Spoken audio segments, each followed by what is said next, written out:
Friends, ఇండియాలో fake కన్సల్టెన్సీలని పట్టుకోవడం చాలా ఈజీ. మీరు ఫస్ట్ వెళ్ళిన వెంటనే జాబ్ ఆఫర్ లెటర్ చూపించేస్తాడు, జాబ్ ఆఫర్ ఉందని చెప్పేసి. అసలు అట్లా జాబ్ ఆఫర్ లెటర్లో వాళ్ళ దగ్గర ఇదేమి బయట పల్లీలు కాదు కొనుక్కొని పెట్టుకోవడానికి.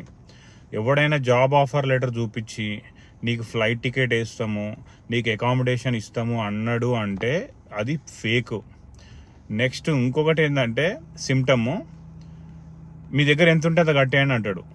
అది కూడా ఫేక్. ఎంత ఉంటే అంత కట్టడం ఏంది అసలు? అంటే వాడికంటే ఒక ఫిక్స్డ్ ప్రైస్ ఉండదా? ఇంత పే చేయాలని ఉండదా? ఎంత ఉంటే అంత కట్టడం అంటే వాడు ఏంటంటే మీ దగ్గర ఎంత ఉంటే అంత దోచుకుందాం అని బుక్ అని చేసి వదులుతాడు. సో ప్లీజ్, నేను ఎన్ని వీడియోలు చేసినా ఈ వీడియోలు మాత్రం ఎవరు చూడరు. ఏ మామూలుగా విలేజెస్ అవి పెడితే చూస్తారు, ఇట్లాంటి వీడియోలు చూడట్లేదు. ఎప్పుడో డబ్బులు కట్టిన తర్వాత చూస్తారు.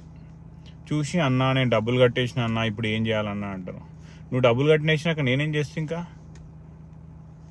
జర్రా మైండ్ బ్రెయిన్ వాడండి. ఇప్పుడు 10th క్లాస్ చదివినోడిని కెనడాకి పంపిస్తా అంటాడు. అసలు ఎట్లా పంపిస్తారు 10th క్లాస్ చదివినోడిని కెనడాకి? ఏమనంటే ఆడ ఫ్రూట్ పికింగ్ జాబు, తర్వాత ఏమంటారు జనరల్ లేబర్ జాబ్. ఈడ లేరా కెనడాలో జనరల్ లేబర్ జాబులు చేసేటోళ్ళు?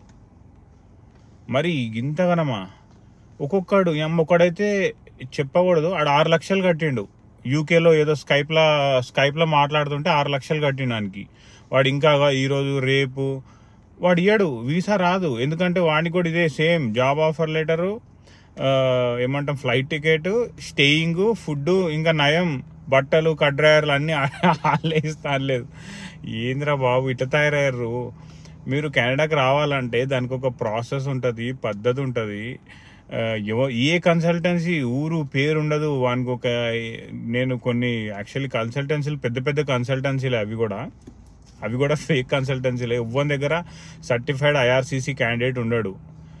సో ఎవ్వరికన్నా నిజంగానే ఒకవేళ మీరు ఈ వీడియో చూస్తే బర్రున పోయి పైసలు కట్టకండి. కింద కామెంట్లో మెన్షన్ చేయండి, నేను చెప్తా అది ఫేకా ఒరిజినలా అనేది. మీకు ఎల్ఎంఐ అంటే 12-15 లక్షలు ఖర్చు అవుతుంది. కానీ అది కూడా ఓన్లీ 2 years వ్యాలిడే, మళ్ళీ వెళ్ళిపోవాలి వెనకకి.